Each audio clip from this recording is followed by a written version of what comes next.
അങ്ങനെ thank you. ആതിരെ കണ്ടില്ലല്ലോ.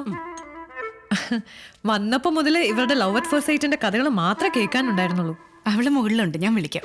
വേണ്ട ആന്റി, നിങ്ങൾ ഇവിടെ ഇരുന്ന് സംസാരിക്കുക. ഞാൻ മുകളിൽ പോയി കൂട്ടിക്കൊണ്ടുവരാം.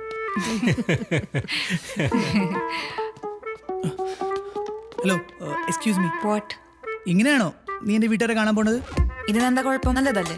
നിനക്കറിയോ എത്ര കഷ്ടപ്പെട്ട ഞാൻ ഇവിടെ എത്തിച്ചെന്ന്? പ്ലീസ് നശിപ്പിക്കല്ലേ. ഞാൻ എന്താ ചെയ്യണ്ടേ? നീ ഒന്ന് ഡ്രസ്സ് മാറിയിട്ട് വാ. പറ്റില്ല. Please please please.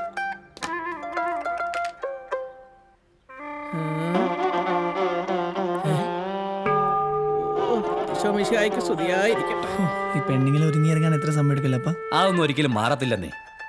ഈ പ്രായത്തിലും നിന്റെ അമ്മ ഒരുങ്ങി ഇറങ്ങാൻ 1 മണിക്കൂർ എടുക്കും. അതിപ്പോ ഞായറാഴ്ച പള്ളി പോവാനാണെങ്കിലും ഏതെങ്കിലും മരിപ്പിന് പോവാനാണെങ്കിലും. ഈ ആണുങ്ങൾക്ക് എപ്പോഴും ഇങ്ങനെ പെണ്ണുങ്ങളെ പറ്റി പറയും ഭയങ്കര രസമല്ലേ? എന്റെ മോളെ ഇത് എല്ലാ കുടുംബത്തിലും ഉള്ളതല്ലേ ഈ കുറ്റം പറച്ചിലും വഴക്കിടിയിലും ഒക്കെ. ദേ ഗായത്രിയോടും നരേന്ദ്രനോടും ചോദിച്ചു നോക്ക്. അതിപ്പോ അതന്നെയാണ് ഞാൻ ആദ്യരോട് എപ്പോഴും പറയാറുള്ളത്. കല്യാണമൊക്കെ ആകുമ്പോ കുറച്ച് അണ്ടർസ്റ്റാൻഡിങ്, അഡ്ജസ്റ്റ്മെന്റ് ഒക്കെ നമുക്ക് എല്ലാം വേണ്ടേ? നിനക്ക് എന്തെങ്കിലും പ്രശ്നമുണ്ടോ? ഇല്ലപ്പാ. അല്ല, ഇങ്ങനെയൊക്കെ സംസാരിക്കുന്നോണ്ട് ചോദിച്ചതാ.